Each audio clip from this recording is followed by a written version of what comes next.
And my name's Kurt Thomas. I'm a research scientist at Google. And today I want to talk about why creators are an at-risk population and how best to meet their security needs. When we think about creators, we're talking about people who are storytellers, artists, gamers, or even entrepreneurs who reach audiences both large and small. They could be doing short-form videos on TikTok. They could be live streaming on Twitch, or they could be doing long-form videos on YouTube and a variety of other platforms. But with the massive audiences that they're able to reach and the ease for audiences to interact with them, this can place creators at risk. And there's a variety of news headlines that illustrate this point. We see cases where creators have gone viral and been exposed to hostile audiences that they never intended to. Creators who uploaded a video or an image of their kitchen that was used to dox them and do a reverse image search and identify exactly where they live. And we also see malware authors specifically targeting creators because of the ad revenue that they generate or to hold their accounts as ransom. And while creators may seem like a niche topic, really the barriers to creation are lowering and more people are interacting with these forms of content creation and videos online. And so really what we need to do is understand the digital safety risks that are associated with this medium to ensure that a diversity of voices can participate online. And so to that end today, I want to talk about 4 different things. One is, what are the factors that actually make creators an at-risk population? What are the top digital safety experiences and concerns that they deal with? What's their journey towards actually adopting protective practices across the course of their career? And lastly, what are some lessons that we can share for how to improve digital safety for creators?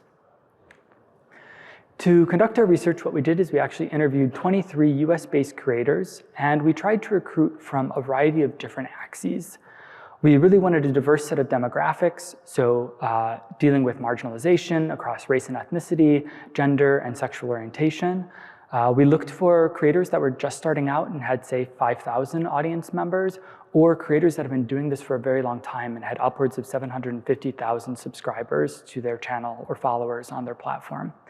Roughly half the creators in our study were about 100,000 subscribers or more. So we're talking about fairly large distribution. Many had been creating for upwards of 15 years, but we also had people that were just starting out in their journey as well. So in total, we did these interviews. They lasted about 80 minutes, and we really focused on what were their safety concerns, what protective practices have they adopted, and really any resources they wish they had access to as part of their journey towards creating. In synthesizing all of our research, what we found is that there's really 4 key risk factors that underpin this. And I see Neil laughing because we drew this from his taxonomy that he developed. One was prominence. So you're dealing with massive audiences.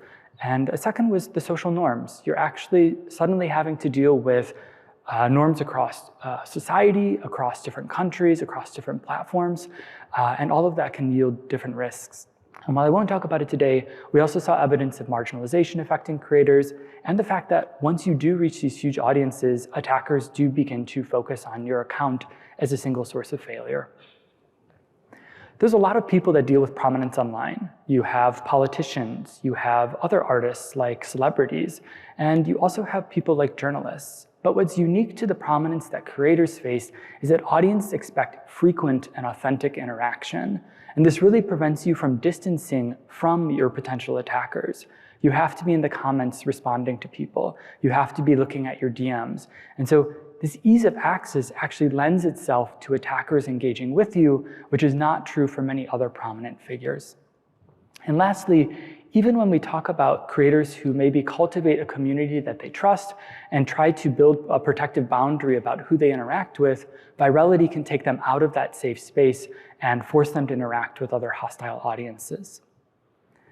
The problem is also that this prominence does not equate to support. Many of the creators that we talk to are going this alone. They don't have support like a newsroom does for journalists or that politicians may have with campaign staff. And so as one creator told us, you can gain a huge following without the money to go with it to make your life more secure. Alongside prominence, we also see that this risk is amplified by broad and unanticipated social norms.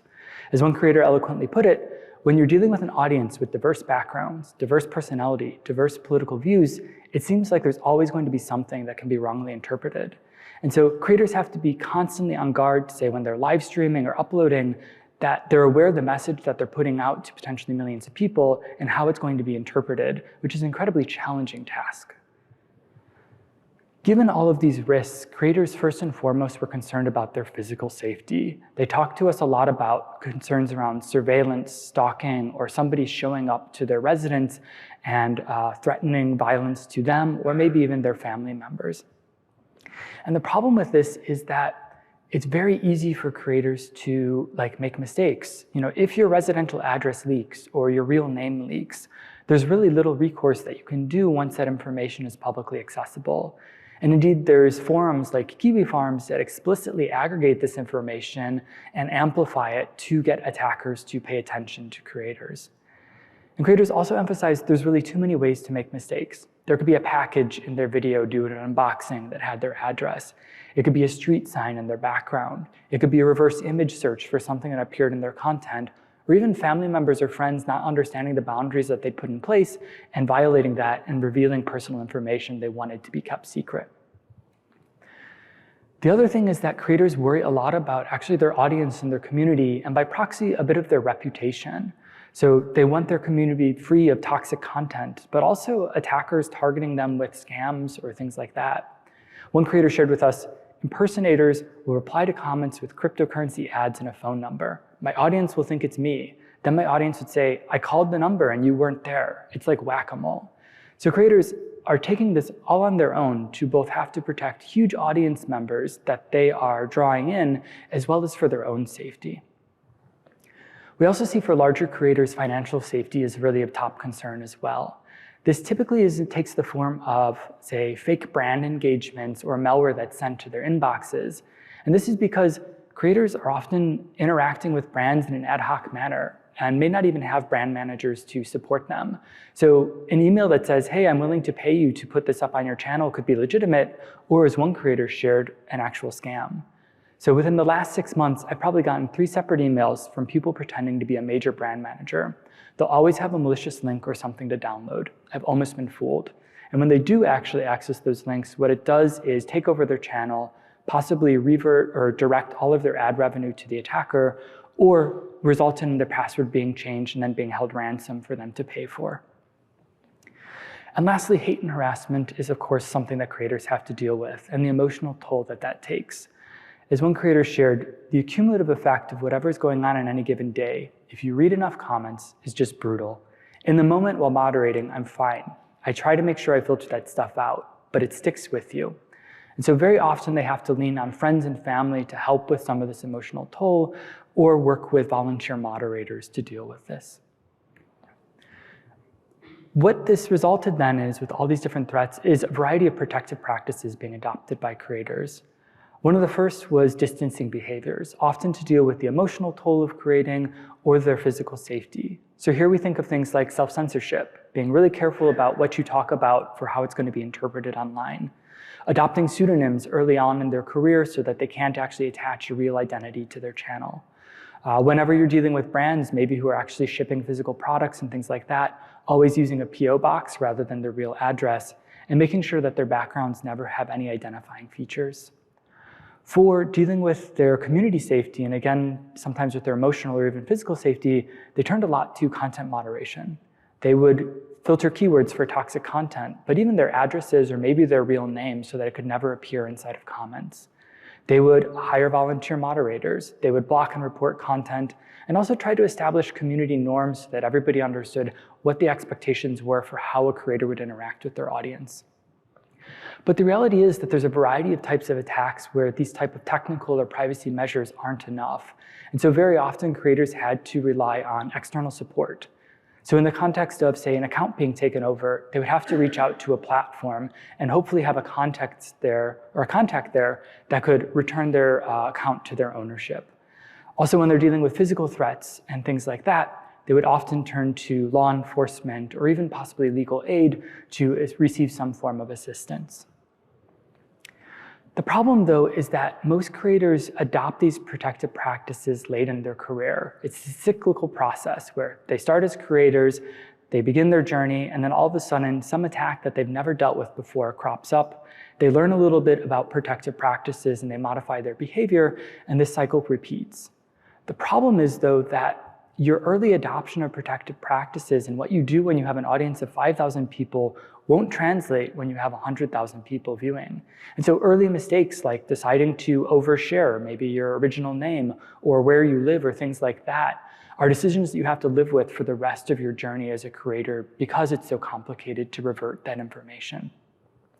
The exception to this cyclical process was creators that actually had access to security experts early on in their career. This could be family members who are in law enforcement, personal experience in IT, or even just access to friends and family who were able to warn them early on of the types of things that they might deal with as creators. And so because of that, one of the things that we've actually done is launched a Creator Safety Center to try to educate creators early on in their careers, just when they're starting, about the type of threats that they might have to deal with. And so many of the things that I talked about today, like hate and harassment, physical safety, brands and reputation, are all documented in the Safety Center, as well as tools and resources that they can reach out to. So to wrap up for today, what we found is that despite all of these threats and talking to creators, all of them emphasize that the benefits of creating and the ability to have a career and be artistic and access these huge audiences outweighed the potential risks. And so what we need to do as practitioners and security engineers is to meet them where their needs are at then, because their behaviors aren't going to change. And so some key areas that we're investigating are, again, creating curated resources for creators so that they know what to deal with throughout their career. Creators also really emphasized to us that they wanted a sense of community with other creators. Many people don't understand the complexity of what it means to have a career as a creator, and people think it's kind of a joke career. And that means that when threats happen or you're dealing with a heavy thing like hate and harassment, that it's often kind of minimized by other people, whereas when talking with creators, that can help get a community that understands what you're going through and provide the emotional support that you need. And lastly, of course, there's a need for platforms to provide better tools to deal with these types of threats, but also in a cross-platform manner, because the creators that I'm talking about were on multiple platforms simultaneously. And these attacks aren't isolated to just one platform. When it occurs, it's occurring all over the place, all at once. So with that, shout out to my collaborators who were co-authors, but thank you all for listening today.